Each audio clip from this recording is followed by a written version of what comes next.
Here we go. Welcome, welcome. Day 5 on onboarding, and we're going to go ahead and get right into it. I won't probably take very long, especially since it's a Friday evening, but super grateful for all of you for being on here tonight and for just being real champions, just every day getting into the grind. And so some of the things that we're going to talk about is basically how to get past when things happen and you've got those crazy objections that people give you, right? And so I titled it Some Will, Some Won't, right? So what next? And then just how to keep track of your business so that you can make sure you're doing your business justice by following up on the people that you've been talking to because you worked so hard to get a hold of them, right? So make sure you're keeping track so you don't lose track of the people that you've been building business with. So here is this is the slide, you guys. Some will, some won't. So what next, right? And so some will. That means we get a welcome to the group kind of thing, and we, encourage people to join and participate in all of our Facebook groups and Telegram groups. We talked about why that's so important to be part of the communications because you really want to stay close to the campfire. You really want to learn from other people. You want to build a relationship. You want to create that community, right? And that's why the welcoming is so important, right? And making sure that you're getting them through that onboarding process like Norman did yesterday. And so that onboarding process is super important. And then, we'll talk about some won't. And it's true because not everybody's going to join our business, right? So we've just got to be able to get that thicker skin because we know that some people will do it, right? But some people won't. And so when they don't, to be able to handle those rejections gracefully, right? We don't want to get upset. We don't want to get mad partly because of our own sanity, like you want to keep yourself sane. And the other reason is so that if you handle those rejections gracefully, right, that if you handle that with care, when they're ready, they're going to come back to you, right? Because I think a lot of times what happens is we get upset, we get frustrated, we may say some things maybe that aren't very nice, and then when it comes time for them and they're ready to join the business, they might decide to join with somebody else. And so we really want to make sure that if they are telling us no, that we're just going to respect their decision at that moment and just remember it's just not right now. And we also have, to have a system in place to make sure we're staying in touch with them, to make sure that we're not like just when they tell us no, that we forget about them, right? We want them to say, no, that's okay. Hey, not right now. Can I follow up with you, in the next 30, 60, 90 days or a year from today? Maybe life happens, right? I don't know about you, but there's a lot of things in my life that's going on. I'm grateful because I've been in the direct sales industry long enough to know that regardless of what's going on in my personal world and in my personal life, that I should just keep moving forward because they say if you're not growing, you're dying. And for those of you who took a break and you stopped, you're probably seeing that the momentum stopped and you start sliding backwards, and all of a sudden you find yourself in this pit that you weren't planning to be in, right? And all of a sudden you're just like, whoa, how did I get here? And so, it just talks about the books that we read, right? The little things that you do every day is either going to propel you forward, or the little things that you're not doing every day is going to move you backwards. And so make sure you stay in touch with them because you're going to probably find that later on, they might join your business once they start seeing the success, once they start seeing other people winning, once they see how well you're doing, they'll be like, man, I want to be part of a winning team, right? So make sure you stay in touch with them. Keep them on your list, follow up for later. Like I said, revisit 30, 60, 90 days later. Now, what about the so what next? So maybe, they're not interested and they're just like, no way, no how, not for me. You know what I mean? They're not even on the 30, 60, 90 day 1 year list. They're just like, just scratch me off your list altogether. I'm definitely not interested. Or at least for now, they might not be, right? But they're at that moment, they're like the buzzer, and they're gonging the bell and they just flat out are just telling you no to your face. Well, those are the guys you go, hey, you know what? I totally respect your decision. And actually, I laugh, and I laugh in a good way, like not laughing, joking at them, but like laughing with them. I'll be like, oh man, that is so funny. Dude, I know, I totally get it, I can see why you might be hesitant or your life is super busy, and I'm just so grateful that you're my friend. And I just kind of make light of that so that they don't feel like um, that they disappointed me by saying no, right? I mean, of course, we're disappointed, but I don't ever want them feeling like that from me, and that no matter what, I'm going to support them in their decision, their future, whatever it is they want to do, because I want to be their biggest fan and their biggest cheerleader. And no matter what happens, that I want them to win in whatever endeavors that they want, right? Like earlier today, I did a Zoom call with Loretta, and she had, someone that was with another network marketing company. I'm always very respectful of their company. I'm always very respectful of their story. I'm always very respectful about, where they are and how they're getting there, right? And so I love that by being able to do those things, that we can really build a connection with people, right? And so I like to ask for referrals. Oops. Oh, bad, my bad. I like to ask for referrals. I like to say, hey, look, I know it's not for you. I know you're totally not into that game. I totally respect that. I really appreciate you as your friend. I really appreciate the fact that you've even taken a look at this, and that you found this important enough and you trusted me as a friend to share this with you.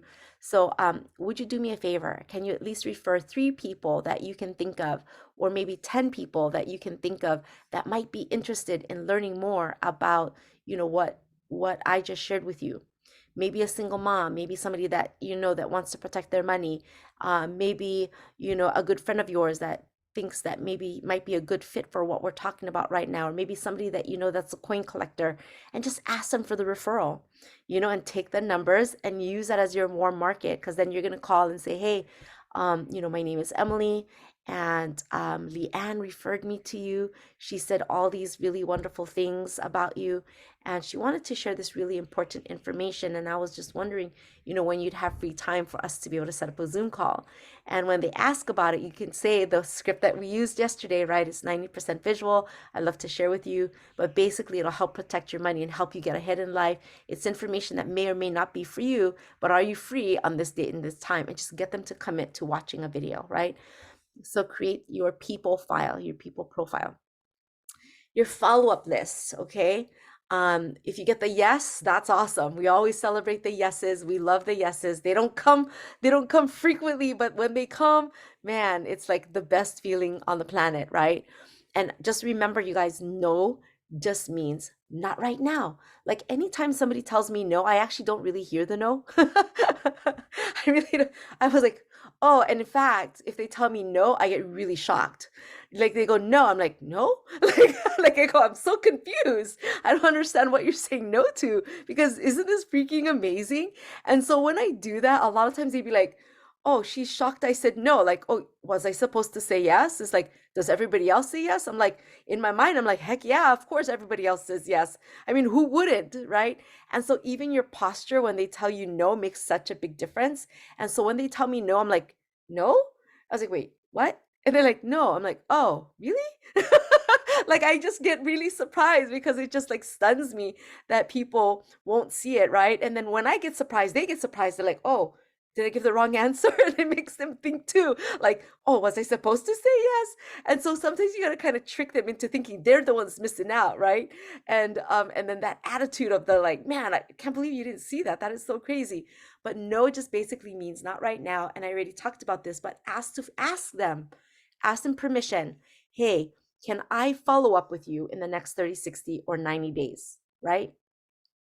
And I tell this all the time, you guys, people's lives and things in their situation will change, if not every 30 days, every 60 days, or 90 days.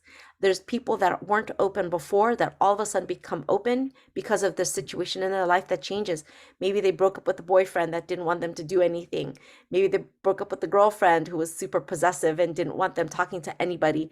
Maybe in their job, they were happy at one point, then something shifted and they're like, man, I'm not happy anymore. Maybe all of a sudden their financial disposition changed and they're like, whoa, that thing that Kamaka talked about before, I really should take a look at that now. I might be more open. And you never know, because they might not reach out to you. So it's so important to make sure you follow up, right? Make sure you have a list of people to follow up on. That's if it's the night, not right now, okay? Use your tracking sheets, create a list to follow up on, or create a list of referrals, and treat this like a business. make sure that you're looking at all the people that you've connected with. Redo your 100 name list, right? Make sure you're always staying on top of things. So let's move to the next slide. So this is a sheet that actually Wayne uh, shared with me because I didn't want to create one. But it's basically some of the things that Eric Worre already does. If you read the book GoPro, if you haven't, please read it. But this is kind of like a little tracker. So you're going to write the name of the person that you've been reaching out to, their contact phone number, so that you can easily have that. I like things on paper. I know that we have numbers in our phone and we can easily do that, but I love on paper because you can write notes. You can put the date that they saw the wealth strategy. What date did you tell them you're going to follow up? You say, hey, can I follow up with you in the next day or two? Or maybe like a friend of mine that I reached out to, I've been trying to get her to commit. And finally today I just sent her a message and I'm like, hey, look, when do you have 45 minutes of your time? This is really important information that I think will really benefit your church. And, there's a lot of people that are really seeing the value in this, and I'd like to make sure you're not missing out. So when do you have 45 minutes of your time? So we actually were supposed to meet tomorrow for coffee, but she forgot she had a birthday party. So she rescheduled for Monday at the same time in the morning. So we're going to meet for breakfast. So what I'm going to write in there is I'm going to say, hey, this is the date we're going to have breakfast together. That way I know, right? I'm going to have it in my planner, but this is just a really great way to track that. And then after that, what are the next steps? If I didn't sign her up yet, what's the next steps?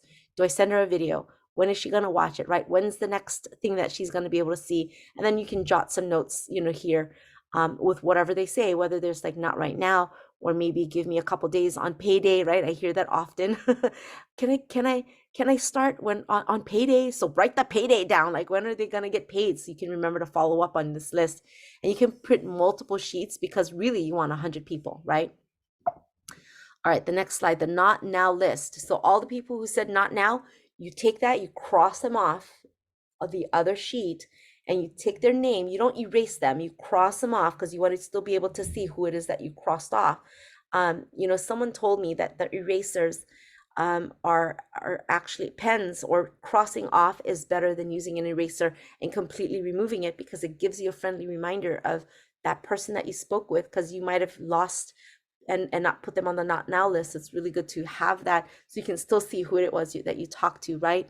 So the not now list, you put the month of, say, January or February or March, whatever, right? And what you're going to do is you're going to write their name, the phone number, and then the notes here of when you're going to follow up, whether it's the 30, 60, or 90 days. Or maybe, they're one of those people that are just like payday, right? Or maybe they kept saying payday, payday, payday, payday, and then it never happened. So then you put them on the not now list and you say, hey, let me know when you're truly ready to make a commitment. I'll help you. Okay. And then what you do, guys, is you just sift, sort, and repeat. You've just got to be really good at getting them people in front of the information, right? That's the key. So you sift, you just keep finding that person, and then you sort and you go and find those people, and then you repeat, you rinse and repeat. You do the same process over and over again. And that's why we talk about mastering the basics and mastering the mundane. Because if you can get really good at just putting people through the funnel system, you guys, you're going to pop out an associate, right? And if you teach your people who sign up to do what you just did, they're going to pop associate, right? They're going to pop copper. They're going to pop bronze. They're going to pop silver. They're going to pop gold. And so this happens only if you work your business. If you decide that you want to take a break, just be prepared that your business, when you come back to it, might not look the same. Meaning you might not have the same momentum, meaning you're going to see people dropping out as far as their autosavers. You're going to start seeing that your checks are starting to decline. And that's not what you want. You want to keep the momentum. So no matter what, you guys, try to stay on track. Try to stay as focused as you can, even if it's just a little bit, right? Just don't quit. Don't stop. Just make sure that you're keeping a steady pace and at least showing up, at least staying plugged in, at least trying to work it, right? Of course, the speed of your business is always a little bit better if you go faster, because not only will you go faster, but the momentum will carry you, right? And that's why you see the people who run, like really dig deep, and then they go really, really hard. They actually can go from an associate to copper, bronze, and silver really fast, because they allow that momentum to take them over to the next ranks, and they're going in waves, right? So super crazy when you actually really commit, take action, and let the momentum drive you. It's like, the going up the hill and pushing the boulder up is the hardest. It is the hardest, like anything else. It's like cranking the bike. The hardest is just getting started, getting on the bike, right? Even like when you pump a well, when you're pumping that well, it's so much harder because at the beginning the water is like so far down the well, and you're trying to bring the water source to where you're at, and so it's like a long process, and your arm might get tired, and you might want to take turns to lift the weight. But guys, everything that requires momentum requires effort to begin with, and then eventually when you get to a place where it's designed to be able to build itself, then you're not working as hard anymore, and then you can really enjoy the luxuries of all your hard work. Now, even though I was able to hit the position of, associate copper, bronze, silver, and gold, rather quickly, I'm still I'm still working because I know I'm not there yet. I'm not at a position yet where I feel like I can stop and that my business is still going to continue without me working yet, right? And so I'm going to continue to work this business for at least a solid 5 years to have it be in a position where I literally can have what I call true financial freedom, right? So it's if for some of us, it's not going to be a 1 year plan. It's not going to be a 2 year plan, right? I'm already coming up my 1.5 year mark, and I'm still not even close to where I want to be yet, right? So, I think realistically, 5 years is a pretty decent game plan as far as true retirement and building that residual income. So your goals and your commitment and your long-term thinking should be the same, right? Maybe if you're just getting started, start with just starting with committing a year at least, right? Once you get to the year, start with another year and another year. Next thing you know, you're gonna be in a position where you're like, man, I am here for life. And it doesn't matter how long it'll take for you to get there. You just know, and you catch the vision, right? You're ready for retirement. So that's pretty much it as far as the training side on that. So I'm gonna stop sharing, or not, well, not stop sharing, sorry, stop recording. My apologies here. Stop recording here.